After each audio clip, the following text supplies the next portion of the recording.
Welcome to Pick Me Up, I'm Scared, the podcast.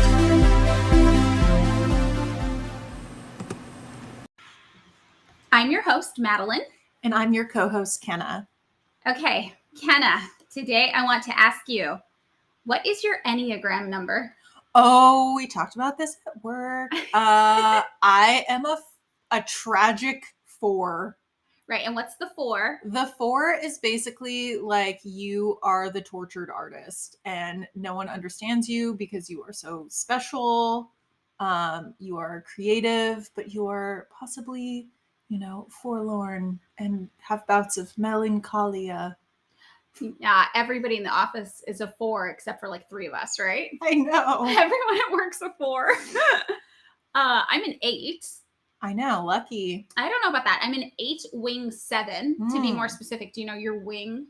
I think I'm a wing 5. Oh, what does that do? I think 5 is like, it's like you're a researcher, or you're like in you're a studious researcher, or you're like an eccentric. Oh, okay. I like that. So I think like a smarty eccentric.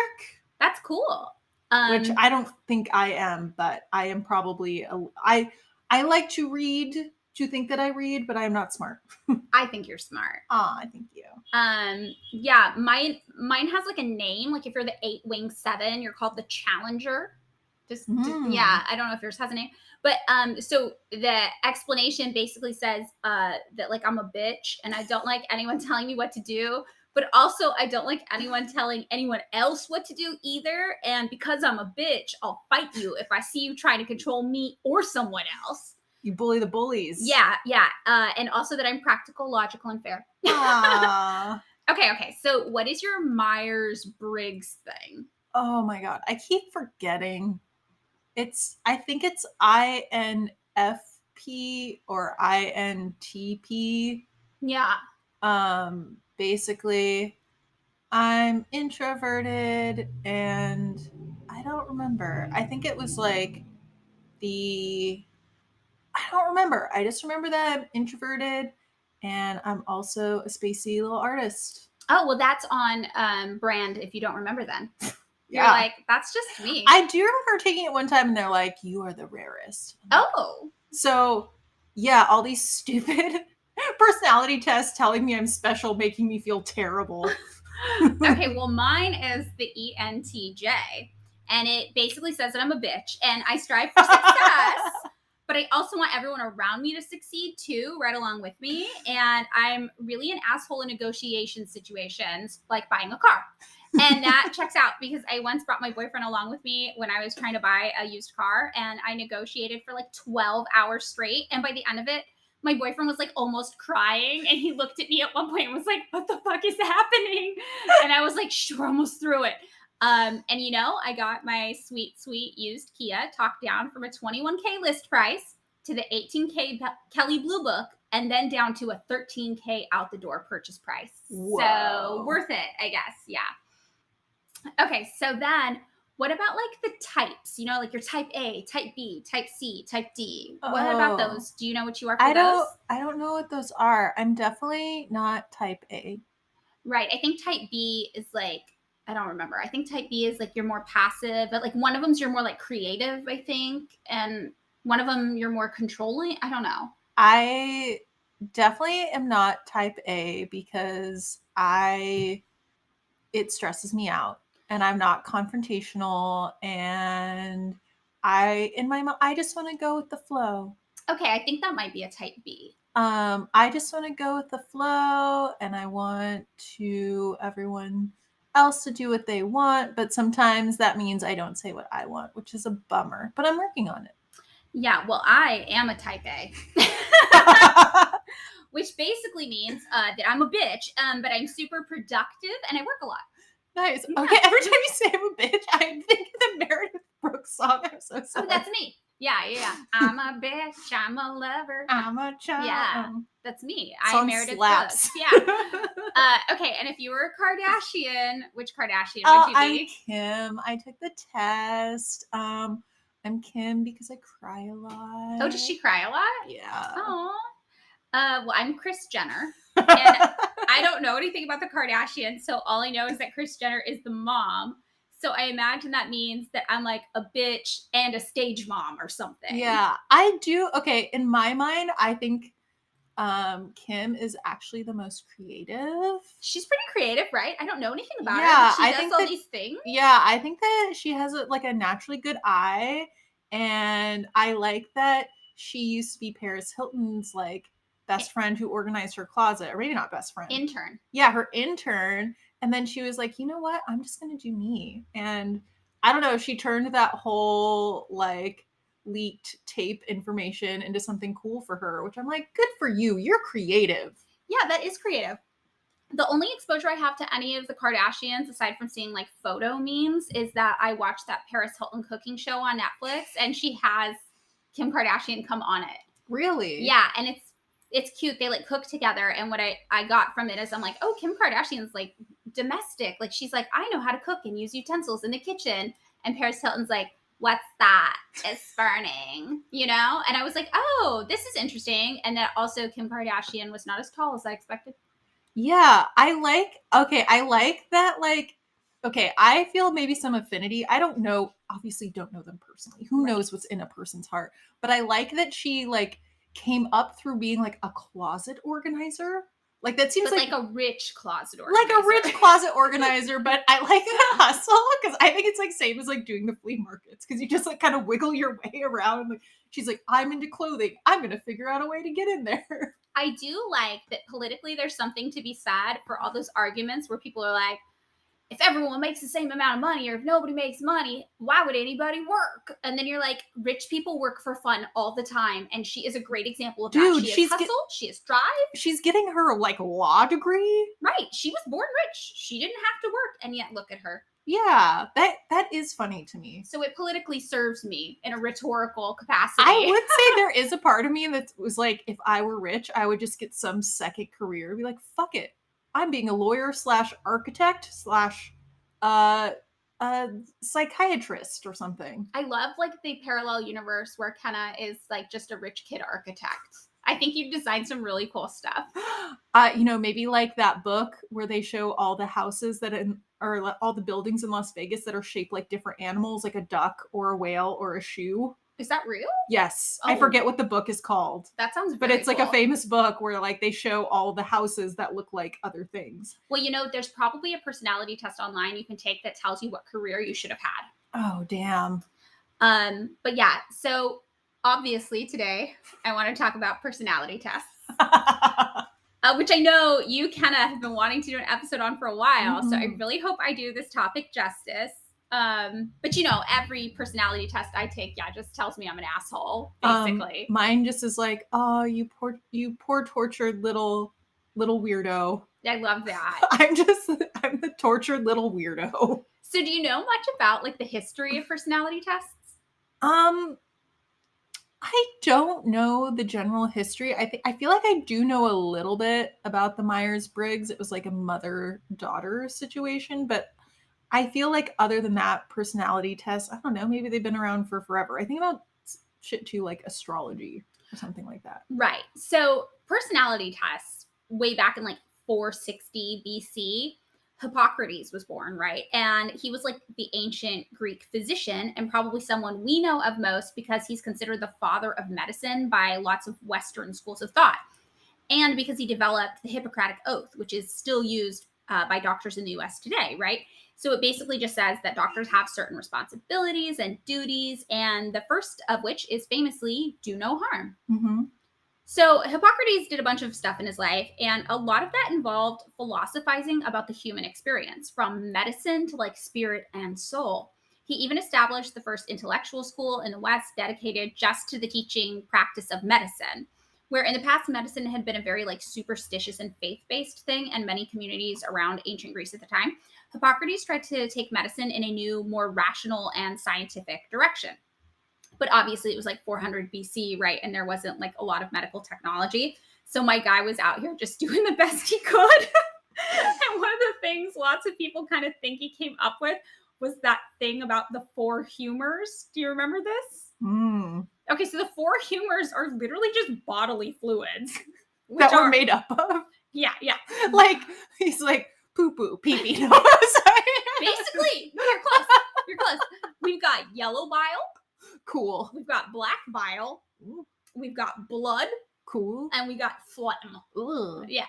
So each humor was associated with a particular element, so like earth, water, air, or fire, 2 qualities like cold, hot, moist, or dry, certain bodily organs, and then also certain like ages or life stages, childhood, adolescence, maturity, and old age.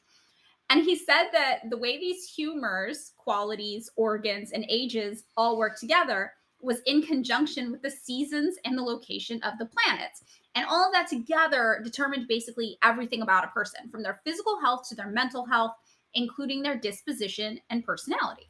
And as absolutely wacky and pseudoscience-y as this is, we still use some of these notions in our language today, like catching a cold or having a dry sense of humor. Interesting. Right? So, for example, if you were sick and showing an excess of yellow bile, you were considered a hot and dry person who was associated with fire and summer and had medical issues relating to your gallbladder and some sort of mental health issue relating to childhood.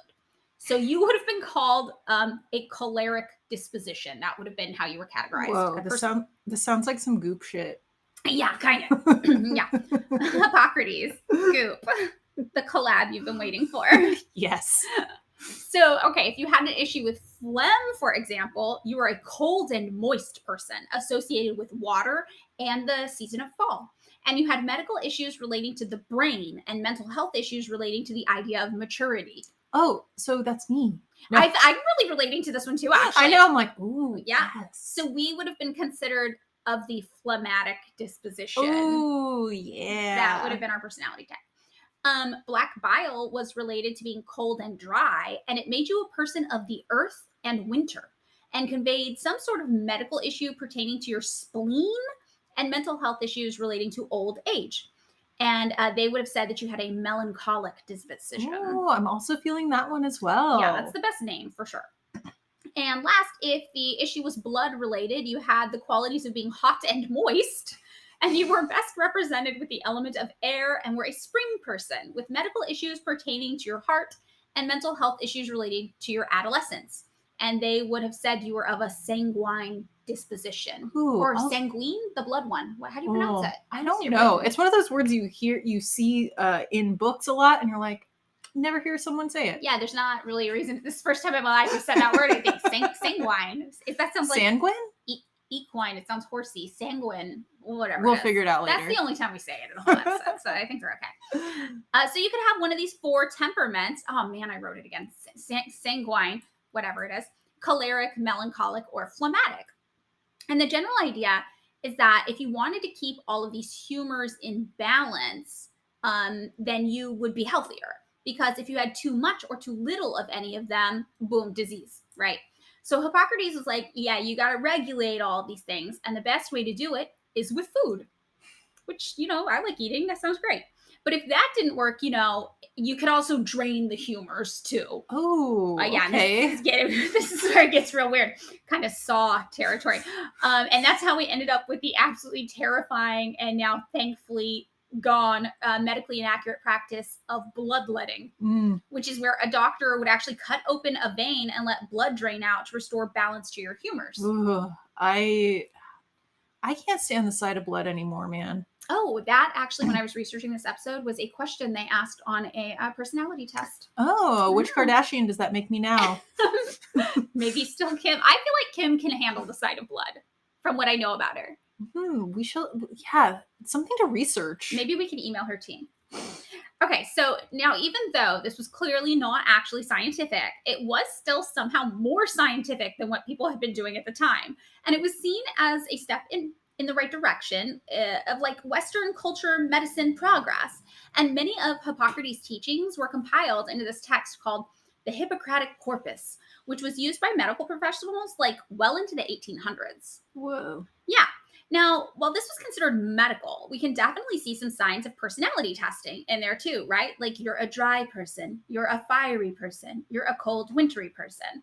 And people kind of trucked along with this understanding of the mind and body being connected not only to each other, but to the elements and to the seasons for a really long time. In the 1600s, though, the French philosopher Rene Descartes was like, what if the mind and the body are two totally different things that interact to form the human experience? And he called that dualism. However, not everyone was fully on board with this yet, and we had lots of other weird pseudoscience pop up around the era, linking our personalities and dispositions to our physical bodies. And one popular example of this was phrenology.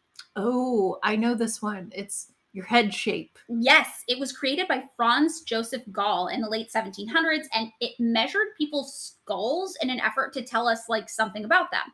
But as you can imagine, phrenology was mostly just used to justify racism.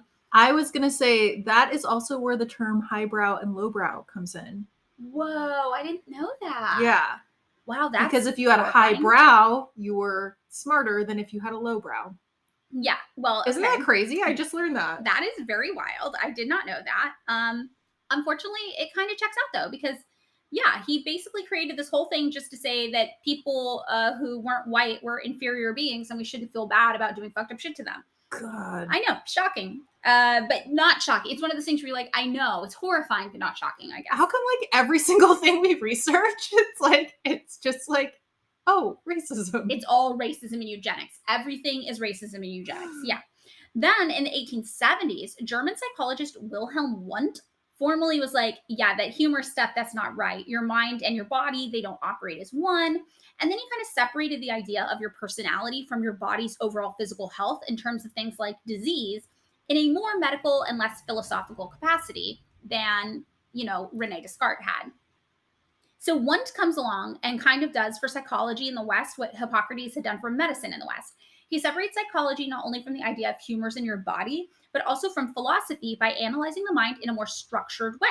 And he ends up opening like a whole school for this called the Institute for Experimental Psychology at the University of Leipzig. And a bunch of German, American, and British students come to learn from him. Wundt's work, though, focused mainly on like thoughts, images, and feelings within the mind, not necessarily in grouping people into personality types based on how they related to the world. And in that way, his research was more scientific, even though it wasn't the level of scientific we think of today. He was interested in conducting research in carefully controlled situations, but his processes themselves were like not what we would think of as being like a proper laboratory experiment, because he used this thing called introspection, which was just kind of having people analyze their own thoughts and feelings, which is obviously super subjective, because we can be unreliable narrators of our own bodies, brains, and experiences. But whatever the case, this kind of launched what we think of as psychology today, and over the next few decades, psychiatry continued to grow. So now we're fast forwarding, I guess maybe 50 years or so, and it's 1915, and World War I is going on. So we've got this doctor, Charles Myers, who's working with the Royal Army Medical Corps, and he is documenting something going on with a soldier whom he refers to as Case 3. Case 3 was a 23-year-old private who had survived a shell explosion and woken up with a cloudy memory, first in a cellar, then later again at a hospital. Case 3 seemed physically fine, very healthy. However, he was noticeably shaken and in what Myers called an extremely nervous condition. Myers documented that the slightest noise would make Case 3 jump. Myers found the same condition in 2 other soldiers at the time, and he called it shell shock. This new condition, shell shock, ended up sending 15% of otherwise healthy British soldiers home from the war, discharged, and the symptoms included things like uncontrollable weeping, amnesia, tics, paralysis, nightmares, insomnia, heart palpitations, anxiety attacks, and muteness, amongst other things. And as somebody who experienced PTSD, this list sounded pretty familiar to me. And what Myers was describing were the first understandings of post-traumatic stress disorder, which is still to this day an ongoing psychological response to trauma that the Department of Veteran Affairs here in the US says affects between 10 to 20% of veterans today. And of course, we know now that PTSD can be a response to many different types of trauma, not just war. I personally was diagnosed with PTSD after the sudden death of a loved one. And much like the shell shock symptoms that Myers was describing, even a very loud noise would cause me to fall to the ground suddenly and weep uncontrollably. While early doctors had suspected shell shock was a physical reaction in the brain to like bombs dropping and everything rattling around, even non-combat troops started to display these same symptoms. And it became apparent that it was a psychological response to like the horrors of war more than a physical, technical one. So in the US, psychiatrist Thomas Salmon or salmon, it's spelled like the fish, Mm. studied these effects, and what he called them was war neuroses. And he concluded that what the US really needed to do was figure out a way to pre-sort these types of people who would be predisposed to experiencing shell shock, to kind of like weed them out of the army before they even got in, right? Because they were wasting all these resources and time training these men only to have them end up psychologically completely broken. So the military wasn't too kind about this. It's not like they were like trying to protect people. They called these enlistees girl-like with weak constitutions. Right. So thus, the first formal personality test was born in 1917 with the expressed goal of figuring out who these weaklings were. In July of 1918, a telegram to the War Department said, prevalence of mental disorders in replacement troops recently received suggests urgent importance of intensive efforts in eliminating mentally unfit from organization's new draft prior to departure from the United States. It is doubtful whether the War Department can in any other way more importantly assist to lessen the difficulty felt by General Pershing than by properly providing for initial psychological examinations of every drafted man as soon as he enters camp. So basically, this telegram's like, yeah, we killed a bunch of people.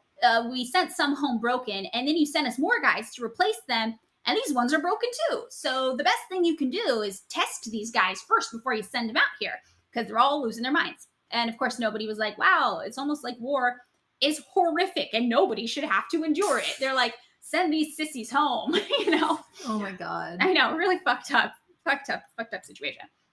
So whatever the case, the US military created neuropsychiatry and psychology divisions and even established a school of military psychology with the medical officers training camps in Georgia. And they started administering tests, screening for the type of men who they thought would be susceptible to what we now know as PTSD. Less than 2 years after the United States entered World War I, around 1.7 million would-be soldiers had received what the military referred to as a psychological evaluation, although in reality, it was more like what we think of as a personality test today. These tests excluded roughly 2% of people from joining the military who took them.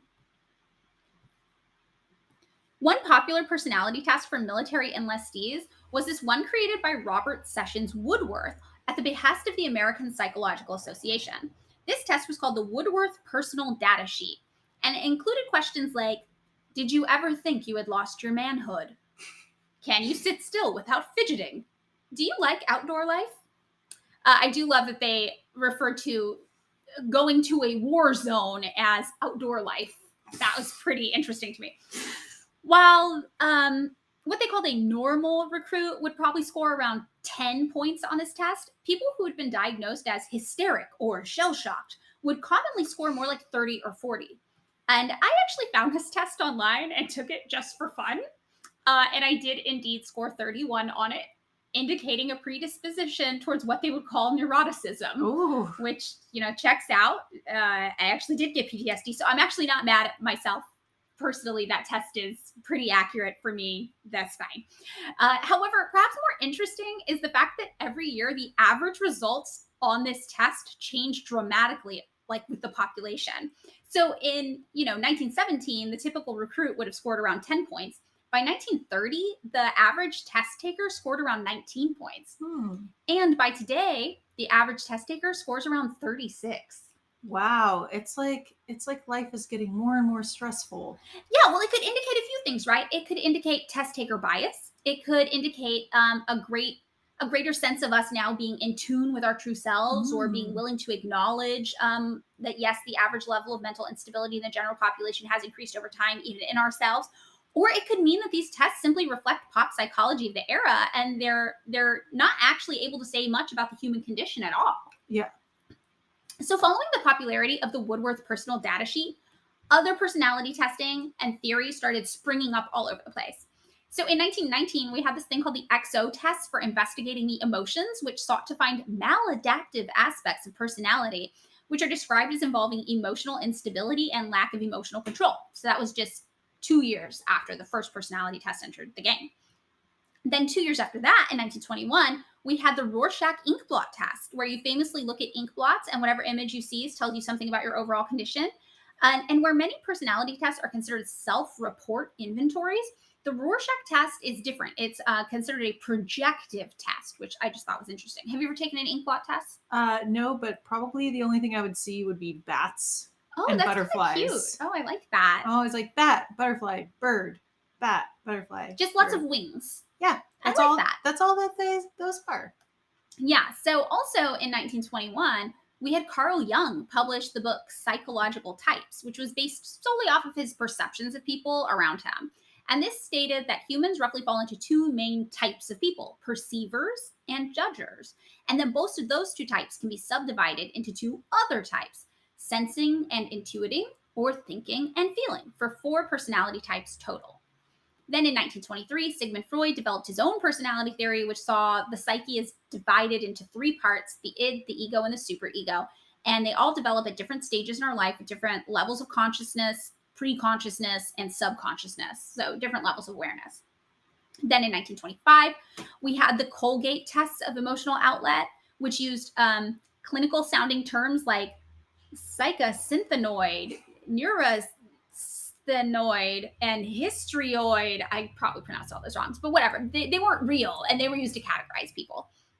In 1927, we had the mental hygiene inventory, which was used to determine whether psychoneuroticism could aid in the selection of careers for nurses. In 1930, we had the Thurstone personality schedule, which was used to investigate the adjustment difficulties of women teachers and concluded that 1/3 of women teachers are definitely maladjusted. I don't know why that one was just really funny to me. In 1931, we had the Bernrauter personality inventory, which was a bit different than previous tests because it had a more complex model of potential results, and it evaluated not only neurotic tendency, but also things like self-sufficiency, introversion or extroversion, and dominance or submission. I actually liked this one because I already know how I would score. I would be highly neurotic, highly self-sufficient, highly extroverted, and highly dominant. So in other words, an unstable, nervous bitch who gets things done and fuck you if you say otherwise, right? Then in 1934, we had the Hum-Wadsworth temperament scale. Ooh. Yeah, which was actually developed specifically as an entrepreneurial effort with the goal of just making money. So they were like, yeah, we're selling these tests at 25 cents a pop. It assessed personality on 7 dimensions, including histrioid, manic, depressive, autistic, paranoid, epileptoid, and self-mastery by asking questions like, do you like to go on blind dates? Do you think traffic policemen have the right attitude towards motorists? And do you like movie heroes? Wow. Yes. Okay, I think that just says so much about a person. Right. Do you like movie heroes? Do you think traffic cops are assholes? Do you like blind dates? Yeah, so these just go on and on. Like in 1938, we had something called the Bell Adjustment Inventory. In 1940, we had the Guilford Martin Personality Inventory of Factors. And then in 1940, also, we had the DISC Personality Profile, which is designed to measure dominance, influence, steadiness, and conscientiousness. Have you heard of this one? No. The DISC one, I think, ended up being pretty big because I feel like a lot of like corporate America really likes this test. Then in 1943, we had something called the Nebraska Personality Inventory. Also, this 1943 was a big year for personality tests, let me tell you. We also had the Minnesota Multiphasic Personality Inventory, which is sometimes abbreviated to the MMPI. And that was developed with the intention of determining clinical levels of schizophrenia, psychopathic deviance, hysteria, and paranoia. And also in 1943, the famous Myers-Briggs Type Indicator came out, made not by psychologists, but instead by a novelist, Isabel Briggs, who wrote extremely racist eugenics propaganda books in which whole white families committed suicide one by one after learning that they had, and this is a quote, and the words are not great, Negro blood, running through their veins. Even in like the 30s and 40s, though, her weird, creepy eugenics books were too like off base for the mainstream population. And I feel like people were probably super, super racist back then. And they were like, this is too racist. And like nobody liked her books. So she was just this like failed writer and she was really struggling to find work. And her mom, Catherine Briggs, had been super interested in Carl Jung. So this chick now was like, okay, well, I'm going to try to like solve the labor problem of like people and their jobs because she was so struggling to find a job, but it was just because she was a creepy racist eugenicist. But whatever. So she and her mom together came up with the Myers-Briggs Type Indicator Personality Test, or which we sometimes call the MBTI today. Then in 1949, we had the 16 Personality Factor Questionnaire, which was designed to measure 16 personality traits thought to span the spectrum of personality traits identified with factor analytic methodology. There's a lot of very like official sounding words in here, Yeah, right? they're probably like, it's like when foundations are like the Freedom, Liberty, America Foundation. Yeah, exactly. It's like when we renamed French fries Freedom Fries after like 9/11. Like the words don't mean anything. We just say them. Anyway, so then in 1949, that same year, we had the Guilford-Zimmerman Temperament Survey. And then in 1959, we had the Maudsley Personality Inventory. And then through the 1960s and 70s, we had the modern version of the Enneagram personality type emerging. And this one is kind of my favorite because it's kind of goth. So it gives you 9 personality type topics theorized by a South American occultist named Oscar Ichazo, who liked to get into hallucinogenic trances by taking mescaline and ayahuasca. So Ichazo said that the archangel Metatron came to him in a trance and told him there were 9 different types of people. And then he mapped them on an ancient symbol, the Enneagram. And then later his followers developed this test you could take to figure out which one you were. And personality testing after this kind of dipped down for a bit, like for a few decades. But then in the 1980s and 90s, it had this huge resurgence. And many personality test developers started to agree upon this thing called the Big Five taxonomy for testing, which included the traits of openness to experience, conscientiousness, extroversion, neuroticism, and agreeableness. Yeah, so we start to like see that there's this huge trend to just jump on this bandwagon and make a personality test, right? But what were people really using them for? So today we tend to use these tests in a couple of ways. Like the first is that recreational, fun, low stakes kind of way. Like who hasn't taken a BuzzFeed quiz to see what type of bread you are, right? I probably would be sourdough. Oh, I see that for you. Yeah, I would be that buttermilk bread, like the Country Market brand. You know that bread? I love that bread. I miss that bread. But there's also a more high stakes way in which these tests are often used, which is the workplace. I know from like job hunting where you're like, what? Wait, have you applied for jobs where they ask you to take these tests? Out when I was outside of college, yes. I remember doing that. Yeah. Wow. I mean, also they would ask you questions or like, would you steal office supplies from your employer even if it was just a pen? And you're like, no. When you're really just like, yeah, who's gonna answer yes on that? Like very clearly I will steal things from this place of business, but I will not tell you that. That's what stealing is. I don't tell you. But it's just like, why? Well, that's amazing to me because I've never had to do a personality test to get a job. Well, I feel like it was stuff like, you know, if you're having a bad day, do you still smile at? Oh, and a little, but you know, my brain is like, well, probably, but also like, I'm just gonna answer yes because I think that's what you want me to say. Yeah. They're like, I work job. I have no feelings. No, I am just here to labor for you. I am my corporate overlord. I am a robot. Yes. Well, okay. So do you remember that Woodworth personal data sheet that we used in the war? The one that asked you things like, have you ever felt your manhood taken from you or something like that? I have not felt that. Okay. Well, that test that they used on the soldiers to be like, which of these sissies are going to be completely traumatized by the horrifying effects of war?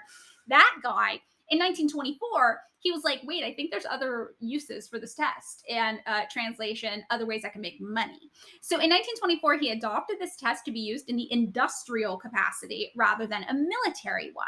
And managers in workplaces became obsessed with this test and other personality tests, using them as a way to root out potentially undesirable workers from the workplace. So there's this one researcher, Zikars, and he wrote a lot about this. And he said that managers believed, quote, that people who advocated for labor unions were people who were unsettled and neurotic themselves, unquote. So they administered these early personality tests to try to like stave off labor unrest. I liked that quote though, because I like labor unions and I am neurotic. Yes. A lot of these personality tests seem like they're reading me, but like in a fun way, you know? I'm like, yeah. I hate them all. I get the worst ones. Well, no, there's no objectively worse ones. Why do I have to be so tortured? There are ones though that they created specifically with the idea that they are awful. So we'll get into that later. So all of this is like kind of consistent with popular management theories at the time, like those advocated by Harvard Business School professor Elton Mayo, which is, you can't make that name up, in the 1920s and 1930s. Mayo believed that problems at work were most often due to mental disintegration and maladjustment, and that maladjusted workers could cause problems by lowering work morale, fomenting workplace violence, and agitating for unions. I like this idea that it's just a couple bad apples that are spoiling the bunch instead of the barrel full of apples being made of shit. Yes. Yeah, exactly. So one psychologist estimated that 80% of all problem employees had what they called a quirk or unusual feature in their personality, like wanting to get paid or something like that is my guess. And management in the 1920s and 30s widely believed that properly administrating personality tests prior to selecting who to hire would increase productivity for the company overall and reduce workplace radicalism. Those pesky employees fighting for their rights. And instead of acknowledging the class struggle intrinsic in all workplace dynamics, psychologist Lawrence Schaefer in 1936 wrote that such maladjusted persons are often over-dependent and expecting from their superiors in business the same loving consideration that they receive from their parents. They're thwarted and emotionally upset when they fail to receive it, which basically just implies that some people were just broken, and that's why they wanted their employers to treat them with dignity and respect. Yeah, it's so, it's so wild when people want to just be treated like human beings. Right? It's just, I love that they're doing like all of these mental acrobatics to be like, oh no, why are the workers mad? And you're like, oh, because you're exploiting their labor and they can't afford to live. And they're like, I think they're maladjusted and want me to be their mommy. And you're like, literally, nobody said that. Nobody said that. Or they want me to punish them. Oh, that's interesting. Yeah, they want that. That's kind of the parental, that's an interesting one. Yeah, I don't know why people are just like, if I just punish people more, they'll like it and they'll be good. Yeah, well, okay, so another thing that was happening that I thought was really interesting around this time, like in the 20s and 30s, is the Red Scare was like active, right? So the US capitalist sector was very like, communism bad. And obviously, communism is when the workers own the means of production. So this was like very much like, keep the workers at a bay. They're trying to come here and bring their communism here and take over too. So the U.S. capitalist sector was like terrified of its employees at the time. And during the post-war era, they were militantly unionizing, inspired by the labor revolutions happening in Russia. And some groups were aggressively confronting management using a variety of techniques like strikes, propaganda, and industrial sabotage. And then there were even like less radical unions that popped up, inspired by the American Federation of Labor and its president Samuel Gompers, which encouraged dialogue between workers and management first, then aggressive action second, angry over things like working conditions, workplace safety, and wages, which were all very legitimate concerns.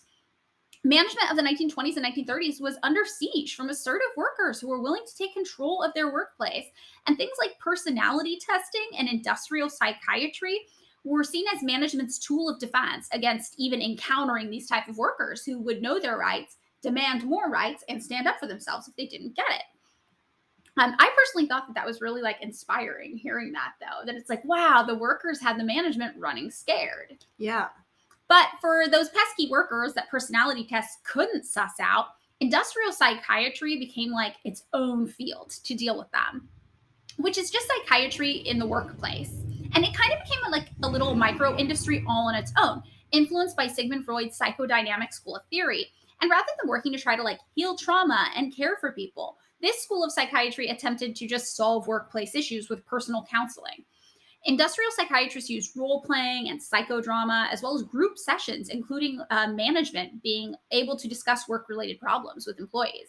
Oh my gosh, this reminds me of this Adam Curtis documentary called Century of the Self, which is about Freud's nephew who used Freudian psychology to invent PR, public relations. Whoa. Yes. That makes sense to me because PR is kind of like you're trying to force a groupthink on the world, right? Yeah, his first PR campaign was to get women to smoke. So using Freudian psychology, he was like, I am going to, during, I think it was like the Macy's Thanksgiving parade, he's like, I'm going to get a bunch of flapper feminist looking women to be like, we're free, and to walk out in the street smoking cigarettes. Wow. Yeah. Very interesting. Yeah. Yeah, by 1954, there were 25 psychiatrists in the US who operated in industrial psychology alone. Like, that was their full-time job. And then by 1960, there were 8 corporations in the US who had full-time psychiatrists on staff and another 200 with part-time psychiatrists on staff. Whoa. So what we had was psychiatry being co-opted by capitalist forces and used as a weapon waged against workers, with personality tests at the forefront, being used as a way to stop these so-called maladjusted workers from even getting their foot in the door, and once in the door, to try to control what jobs they had and who else they spoke to. Yeah, this kind of reminds me of during the Bush administration, where they used all these psychologists to basically justify torture. Like at like Guantanamo Bay and stuff, where I'm just like, wow, like psychology can really be co-opted by some like malicious fucking forces. Yeah, it reminds me too of like when people were trying to say that cigarettes and cigars weren't bad for you, and they would be like, these doctors smoke cigarettes, right, doctors? And the doctors would be like, yes, we love cigarettes. They're definitely not killing anybody. Ha ha. It's like all these things that are supposed to be helpful and good for people can be so easily like waged against us. And in the workplace, it became clear that these personality tests like didn't even have to be created with the workplace in mind for corporations to feel comfortable using them. Do you remember the Minnesota Multiphasic Personality Inventory, the MMPI? I know we talk about so many. It's so hard to get so many acronyms. Yeah. So this was one that had been developed with the intention of being used for patients in mental hospitals to determine things like schizophrenia. And all of a sudden, they were just throwing it in the workplace for job recruitments and job assignments. Oh, wow. Yeah. Now, the personality test marketplace is currently still flooded with options. And a lot of these are oriented towards using it for like your job. It's for your career to try to hire people, place people, whatever. And just some of the ones that I saw currently still being used in hiring were the Enneagram, my spooky occult favorite, the 16 personalities test, the Big Five assessment, that's the one that came out in the 80s and 90s, the career profiles, which I had not even heard of, the workplace DISC test, the High Five test, the Hexaco model of personality structure, the revised NEO personality inventory, and the Myers-Briggs type indicator that we talked about earlier, the MBTI, the Eisenach personality inventory, still the Minnesota multiphasic personality inventory that we just said was supposed to be determining like if schizophrenia was present in people who were hospitalized, the Berkman method, the values and motives inventory, the Hogan personality inventory, the California psychological inventory, the personality assessment inventory, the Kersey temperament sorter, true colors, the caliper profile, the Zondi test, and like many more. So these are just all on the marketplace and being like actively promoted towards workplaces. The Myers-Briggs test alone is used by 1 in 5 Fortune 1000 companies to screen potential employees. And 89 of the top Fortune 100 companies use some sort of personality test. I wonder who they're filtering out. Yeah. So even like as a tool of oppression, the ultimate irony is that these personality tests prove to not even be effective at that. Remember the Bernrauder personality inventory from 1931, which was the first one to do more complicated screenings. The one where I thought I would like it because I would know that I would score high in like neuroticism and like power or whatever. Okay, well, this test, often called the BPI, was super popular up to and during World War II. But repeating findings showed that the BPI was like really bad at predicting worker performance. Several studies reported little to no relation between personality scores on the BPI and work-related criteria for salesmen, grocers, cotton mill supervisors, whoever they could observe. Scores on the BPI were also found to be unrelated to measures of efficiency and only slightly related to work attitudes when studied in things like bankers.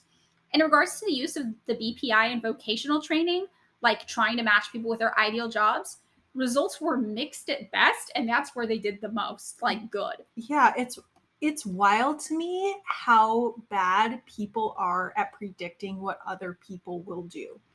Like, I don't know why people still want to predict with such accuracy what will happen, because we as humanity have a bad record of predicting shit. Yeah, we're not very good at it. People are fucking complicated, man. Yes, we are very complicated people. And a lot of these tests, even if they're complex and dynamic, they still focus on what people called maladaptive traits. So basically, even if the test was presenting all end results as neutral, like how you were like, oh, there's no bad result, the people making them actually did, yes, make them with the subtext of a right and wrong answer in an effort to suss out neurotic tendencies. So while you would get a result at the end and they'd be like, that's fine, that's just the kind of person you are, it's okay, most of them would be the wrong type of personality, even in the minds of people who crafted these tests.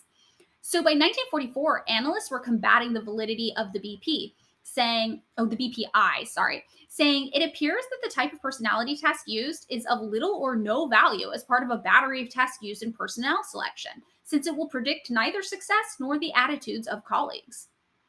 Then we had that Minnesota Multiphasic Personality Inventory, the MMPI, which had been developed for use in psychiatric hospitals and was suddenly being used in workplaces. This thing started misidentifying everybody as addicts, abusers, or schizophrenics. Like just in a normal workplace, which I like. How did they even use this? What correlation does this have to working whatsoever? Yeah, I could see, like, okay, if you were going to interview at an engineering firm and you took a test to make sure you knew how to do, I don't know, basic algebra.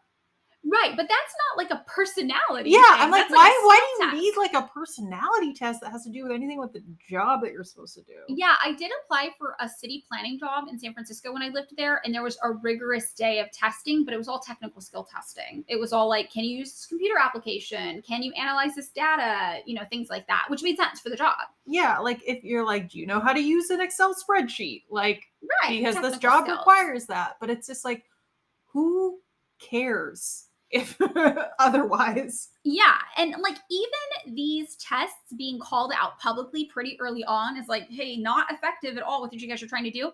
It didn't actually stop the spread of personality tests in the workplace. Instead, it just led employers to switch to other personality and tests instead, like the Wadsworth test of 1934, which we talked about. That was created after an employee working in a large company killed his supervisor.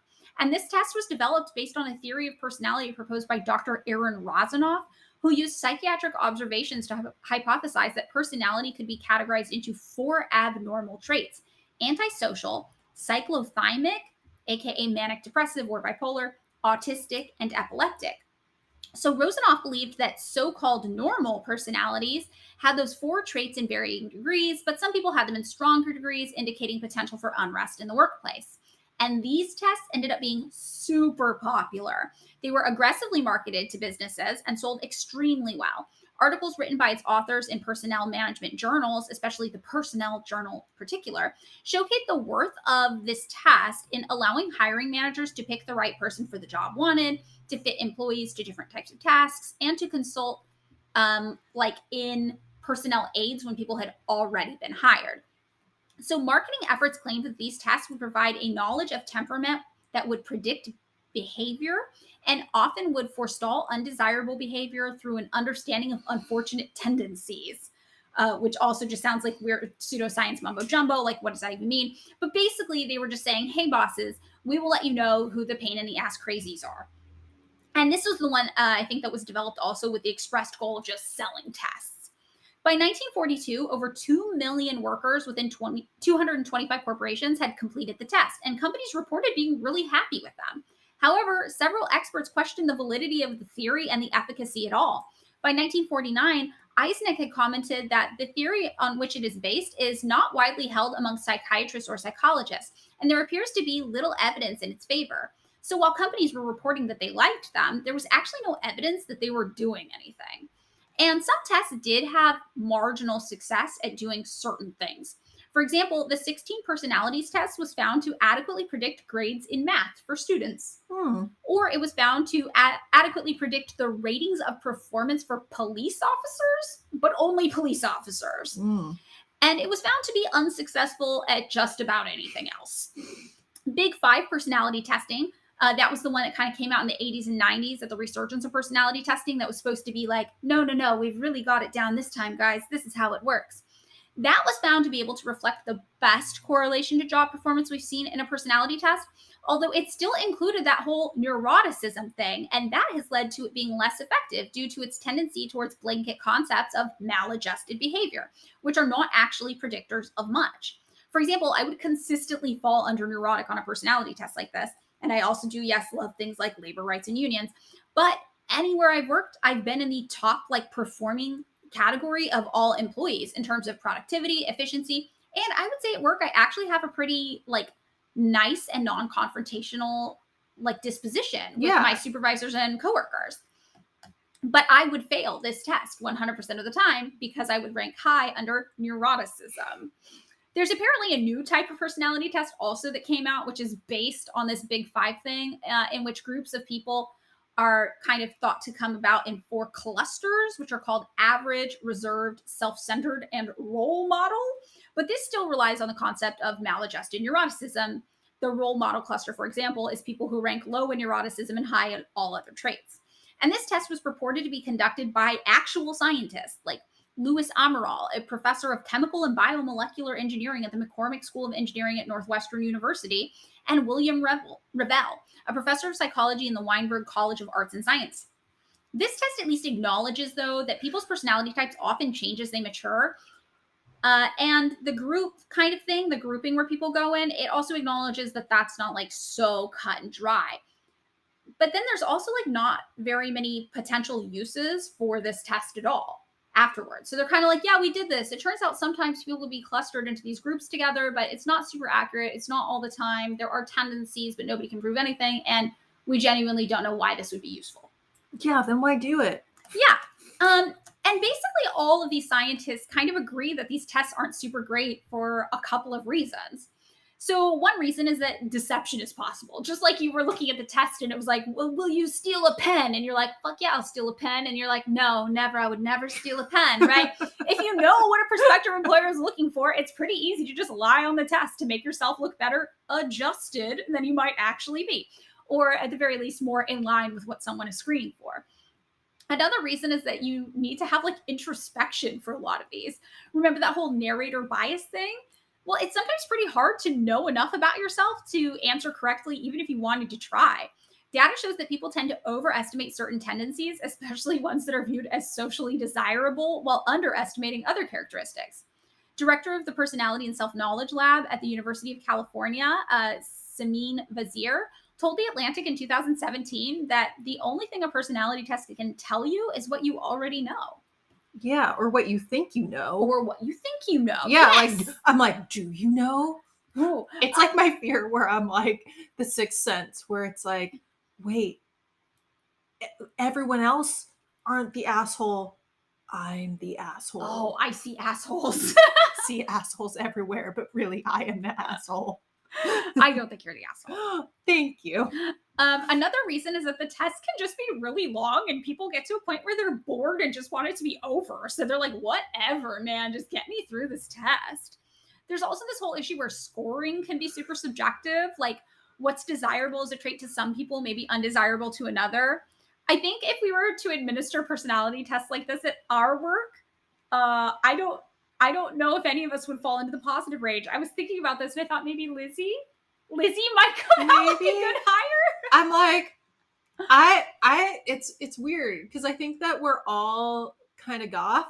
Yeah. But we're all maladapted. I feel I am goth on the inside, but not goth on the outside. So what comes across to other people might not be how I feel inside. Yeah, I think the thing is we all came to work here from having bad work experiences other places, right? So clearly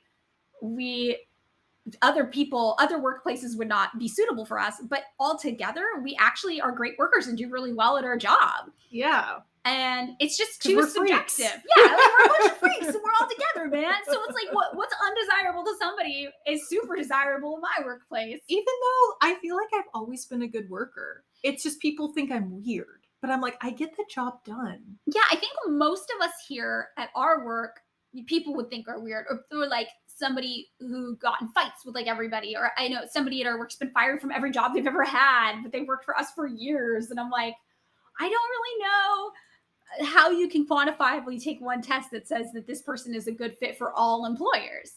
I mean, I feel like I am a good worker at any place, but then in certain places inside, I am crying and dying. Yeah, this one actually kind of ties in back with the deception as possible too. But I've seen TikToks where people apply to work at a place like Target and then they'll complete like the personality test in the application. And you're looking at their TikToks, they're like perfectly delightful people. You're like, you would be great at Target. You would be amazing. You're coming across fine. There's nothing that somebody in Target who interacted with you for 12 minutes total at maximum would be upset by, but they fail the application instantly. Like right when they submit it, it's like, sorry, no positions are open for you. And then this one person got this instant rejection notice, then just Googled like the right answers for the personality test, then retook the test, filling in all of those answers, and they got like called back the next day for an interview.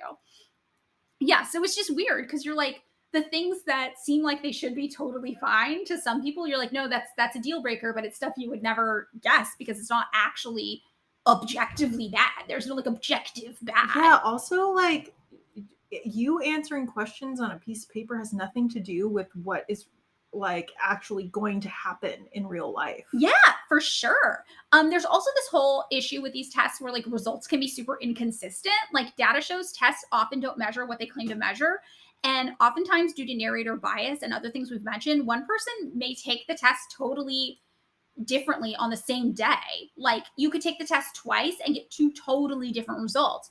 And researchers have found that over half of personality test takers get different answers the second time they take the test, even within a range of just 5 weeks. And that's because our personality traits and states of mind shift throughout not just the month, but even the day. Oh my gosh, that's like me.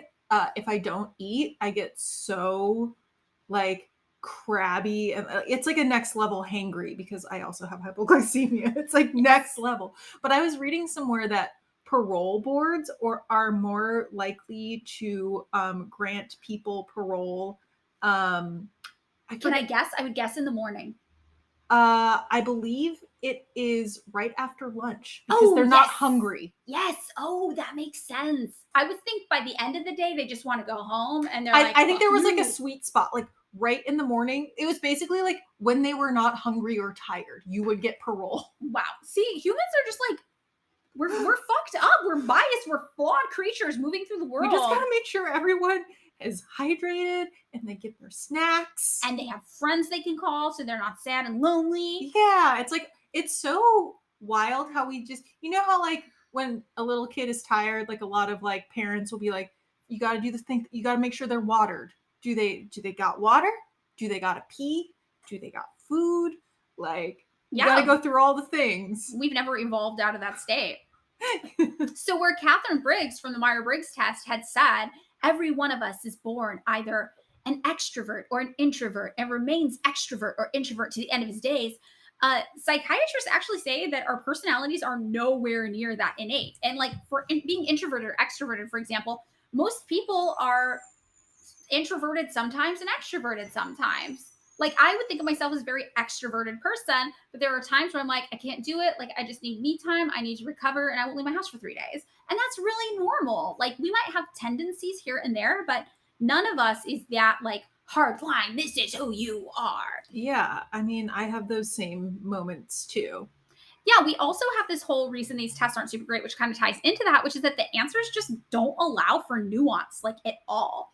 So these answers are typically a binary yes or no, agree or disagree, always or never. And the nature of that means that there's no opportunity for well, maybe sometimes. For example, when I've taken test questions have asked things like, my community needs me. And the answer is technically yes, because like I'm the person at work with the passcodes to the bank accounts, which I should really find a way to safely write that down somewhere in case anybody else needs. But it's not because I myself am special. And there's no way to answer that on a binary test. Well, logistically, yes, but like because I think I'm super special, no.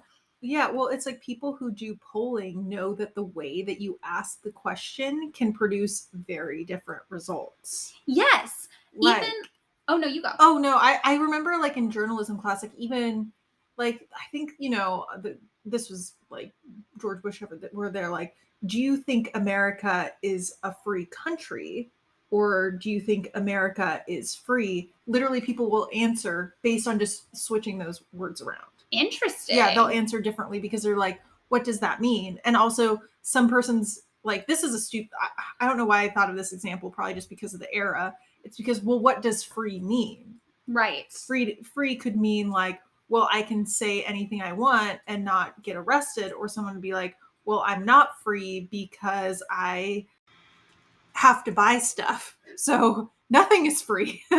You know what I mean? Like, the way Yeah. you phrase a question is very important. I think that's really interesting. Yeah, because there's like my issue, I think, with taking any test in general is just yes, that I'm like, well, under what circumstances? Well, how? Well, if this one special thing, and it's like, yeah, these tests, our brains are complex, and we're constantly running multiple scenarios at all times. So how can Mhm. you expect us to like simplify our notional thoughts into like one single sentence that can be answered with like a yes or no question? And even data from the Myers Briggs test itself shows that most people aren't just like one thing or another. They're in the middle for any one category because they're asking multiple questions pertaining to each category and you're answering a little different every time. And that probably has to do with like the nuance of the circumstance or like how you're interpreting it in your head when you're reading the question. And all of this just leads to why these tests aren't that accurate. They aren't made with scientific methods. Most personality tests start with the personality type results, whatever the author thinks they perceive in the world to be the types of people they know. And then it just works backwards from there, which is kind of the opposite of the scientific method, right? You're not supposed to start out with the answer, then structure all of your testing to prove it right. You're supposed to start with a hypothesis, then test to see if it's right. And there are legitimate personality researchers out there, but they will tell you that there are no set personality types. Of the Myers Briggs test, Adam Grant, an organizational psychologist at the University of Pennsylvania, says there's just no evidence behind it. The characteristics measured by the test have almost no predictive power on how happy you'll be in a situation, how you'll perform at your job, or how happy you'll be in your marriage. And he's right. Several different studies have shown the test is completely ineffective at predicting people's success in various jobs, and about half of the people who take it, yes, do get different results if they take it a second time. Not to mention, a lot of these tests were made by racist eugenicists like Isabel Briggs and based on creepy, strange pseudoscience like phrenology, with weird ideas of gender roles thrown in the mix, which probably explains why the original personality test, the Woodworth one, gives the average person today a totally different score than the average person in 1930 or 1917. Society has changed, and our ideas of gender and what is normal and what is abnormal have changed along with it. In general, it stands that people are far too complicated to be reduced to a few letters on a page. In 1950, Theodor Adorno said the desire to construct types was itself indicative of the potentially fascist character. He then, in humor, made his own personality test specifically to determine potential fascists. And maybe Adorno is right. To scrape our humanity down to a core value of usefulness or uselessness, to strength or weakness, feels like an effort to strip our humanity away from us completely. One user in the subreddit for the MBTI wrote, honestly, I'm considering leaving it all behind. MBTI, cognitive functions, typology, they fuck with your brain and your perceptions of other people as if you're a machine and not a human being. We like these tests because we fall prey to this thing called the Barnum effect. We're gullible when reading descriptions of ourselves. We like reading our horoscopes and our personality test results because we assume we are unique and different, even though these are generic descriptions being given to many people. And ironically, we are far more unique than these descriptions could possibly ever account for. As Carl Jung explained when developing his 4 personality types, every individual is an exception to the rule. And when companies use these tests to hire, these people are controlling our incomes and our livelihoods based on inaccurate pseudoscience, often designed in part to root out people who would be most comfortable speaking up for their rights and the rights of their coworkers. While figuring out what type of bread we are is harmless fun, figuring out our MBTI in a workplace scenario is a way for people above us to exercise control, stripping us, yes, of our humanity, but also assigning us random traits we may or may not even have as a way to grade and judge us for things we may or may not even do. The whole thing is very dystopian, and it reminds me a bit of Gattaca or Minority Report, Oh my God, which we talk about all the Gattaca. time. Oh my God. We're not good as a species, at predicting human behavior, and we need to stop leveraging these personality tests as though they hold truth. They're fun, sure, but at the end of the day, the MBTI or the Enneagram is better suited as a BuzzFeed quiz right along next to which Kardashian you are and what color you should paint your toenails today.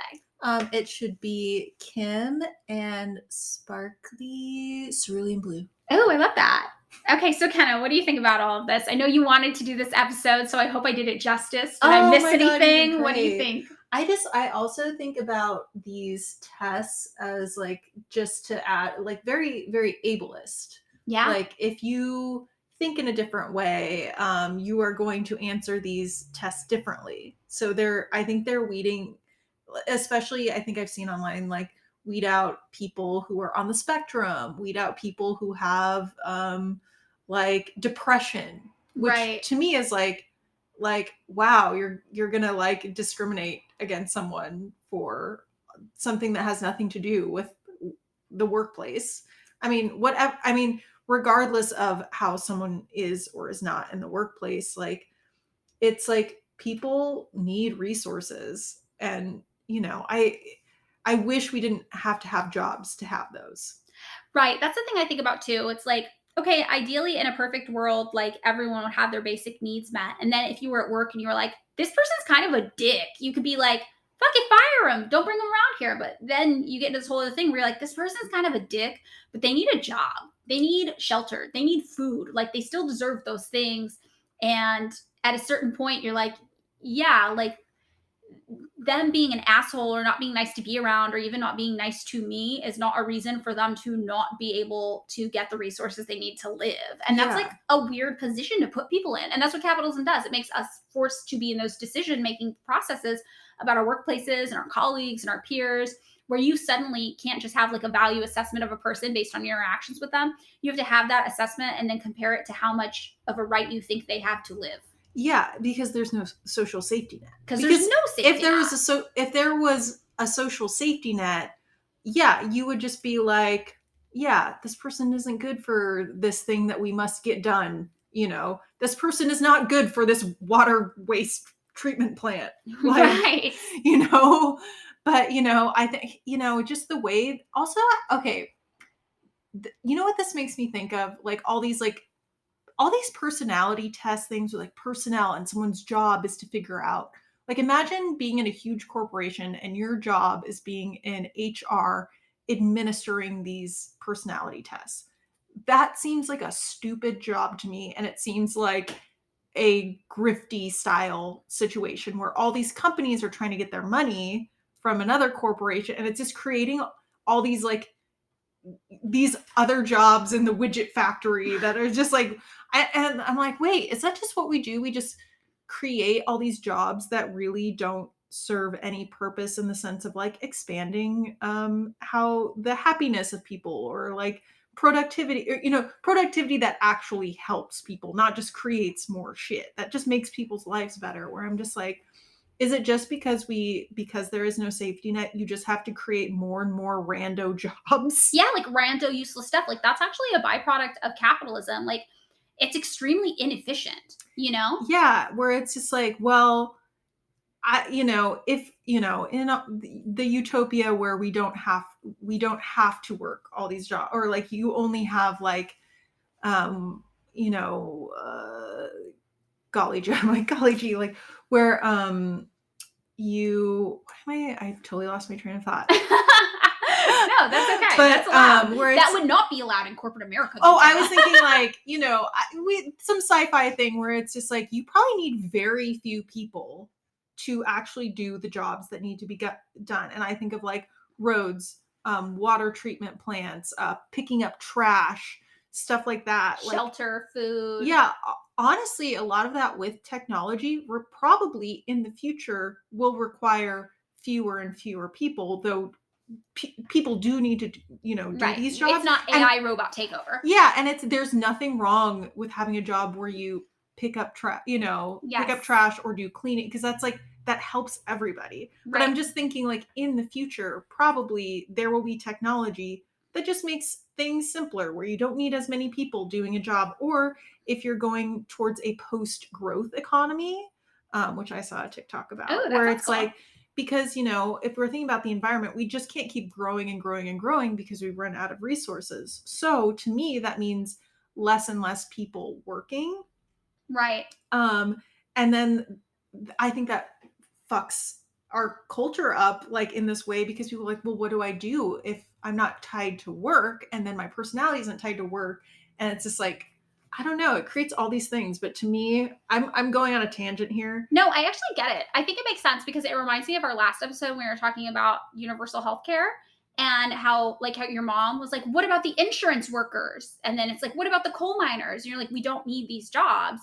But we've created a society where people need to have jobs in order just to survive. And then we have all this weird guilt where we can't do away with these superfluous, weird industries that actually aren't helping people and are hurting people. Is we're like trading the harm. It's like, but if we stop harming these people, we'll harm the people who do the jobs that harm those people. Yeah, it's like with like the personality test things, I'm like, wow, this is a huge, like if Target's using this shit, that is a huge fucking industry. That makes absolutely no fucking sense. Yeah, it's a grift. It's a huge grift.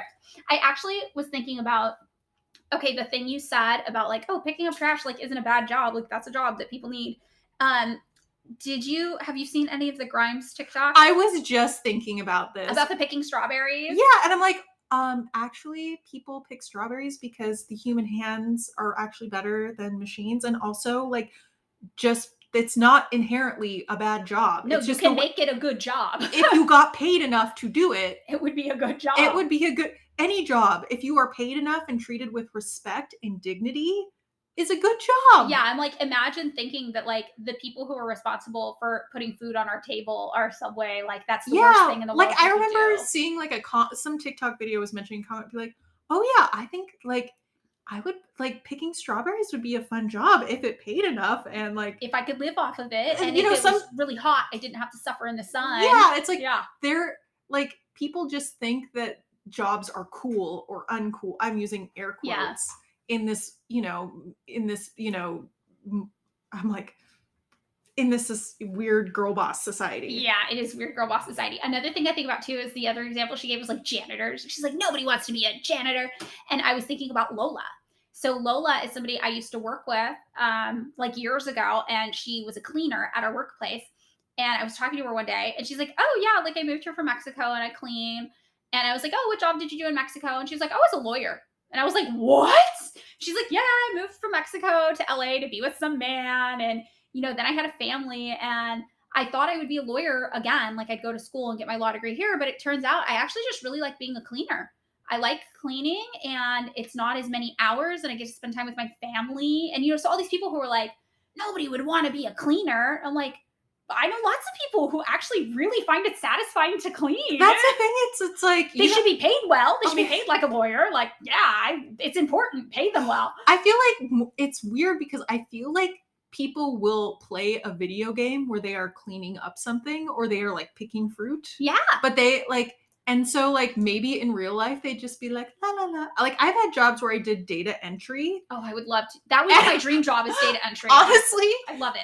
It was sometimes so satisfying because I would just put on my headphones, like listen to music or a podcast, and it was like knitting. Yeah. I was meditative. And I was like, I'm just putting all this data into these spreadsheets, and love that. Or like same with like doing shipping stuff.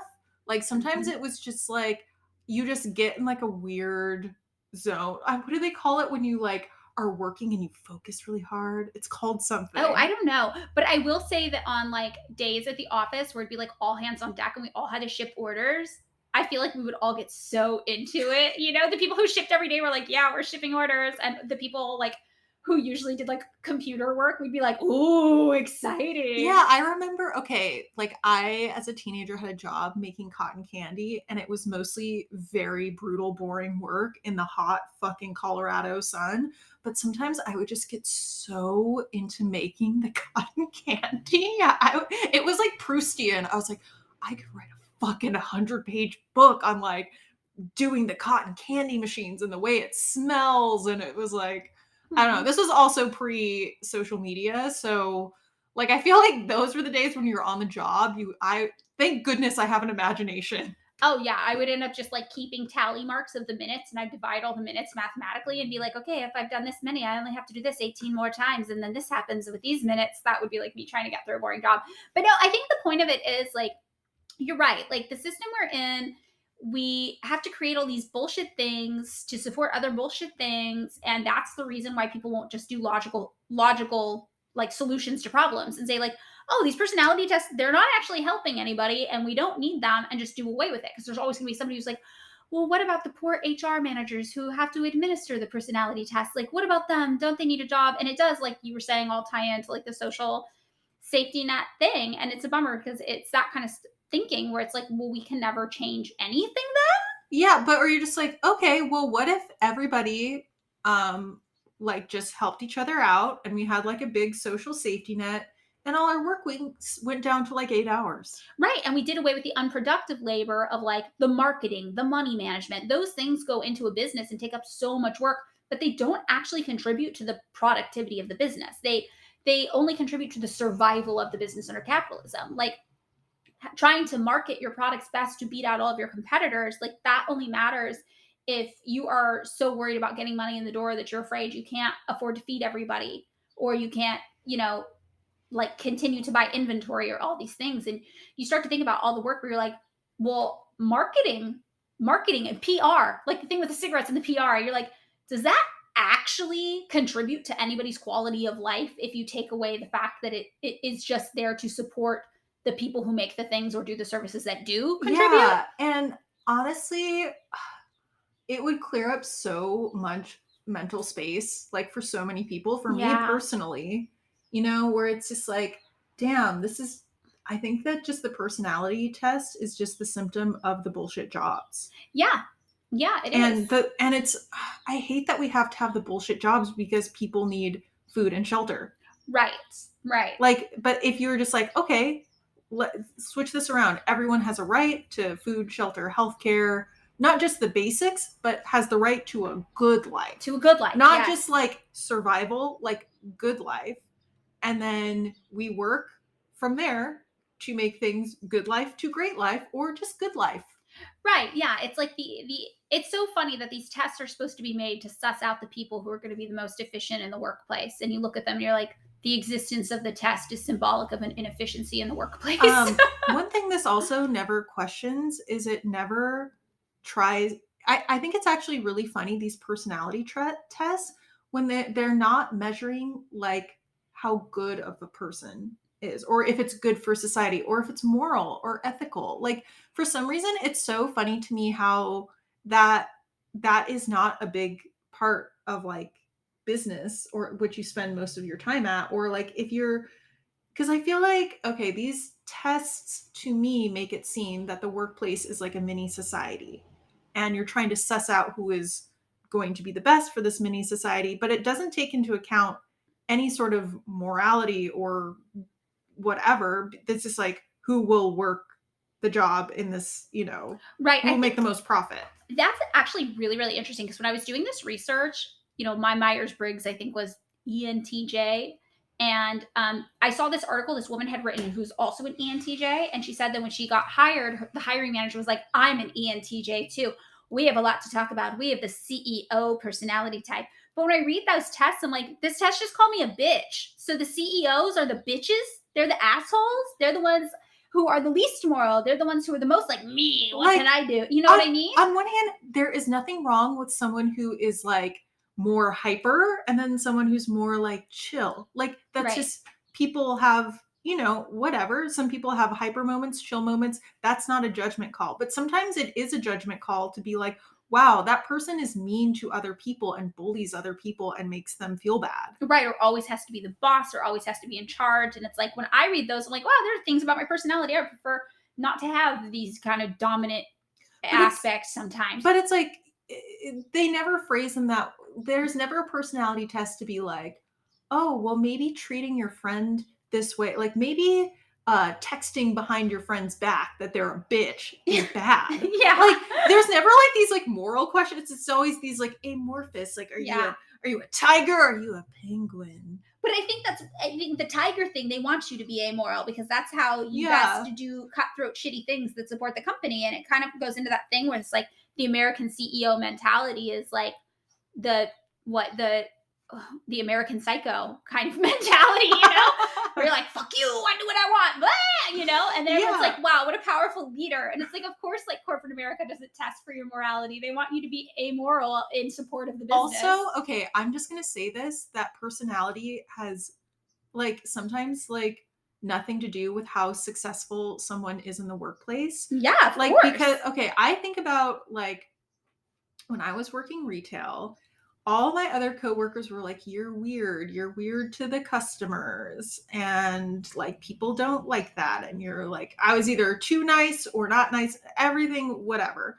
But then I looked but like all the other salesmen were like the typical salesman, like very like, I hey. hate that. And they were like, but then I looked, I made the most sales. Yeah. I made the most sales, even taking into account that I didn't even work weekends, which should be the busiest time. Right. So I have worked, how there's like sometimes some person in the office who might be like grouchy or crabby, but if shit hits the fan, they're like, okay, I have all the, like, for example, I have all the passwords. I know exactly who to call. I know exactly what to do, but they're not the most pleasant to be around. Right. But they get everything done. And you're like, thank God, Grumpy Chad was here, so we knew how to call the plumber. Right. No, that's but totally like true. If you took a personality test, it'd be like, this guy is too grumpy, but he's good at his fucking job. Right. I think about that a lot. I think about that. It's like the thing with emotional labor. I think about that in the workplace too. It's like, okay, you should try to be nice and chill to people, but sometimes people aren't always the best to be around. And yeah, they still deserve a life. Yeah. Or just like, also, I've worked with people who at work just seem so mean to me. I don't know, to me, I'm like, oh. Yeah. But then outside of work, they're super happy. And they just fucking hate their job. Right. It's, there's so much going into it we can't control. That's why I'm just like, it's so fucking complicated that these tests cannot predict anything. So what's our general consensus on personality tests? I think fun to take, but don't give them to the bosses. Yeah. Right? No. Yeah. Anything else? Is that our final thought? BuzzFeed quizzes are fun. Yeah, that's the most millennial thing about me, and I won't apologize for it. I like a BuzzFeed quiz. We're chuggy. Oh God!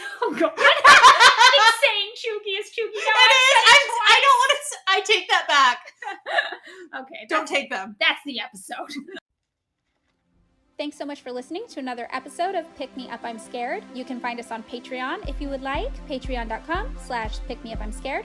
For $2 a month, you can be our patron. We will upload bonus episodes. There's some cute little merchy things, I think. And there is a link to a place where you can leave us voice messages that we may play in a future episode. And if you don't want to give us your $2, that is totally fine. We're just happy you're here.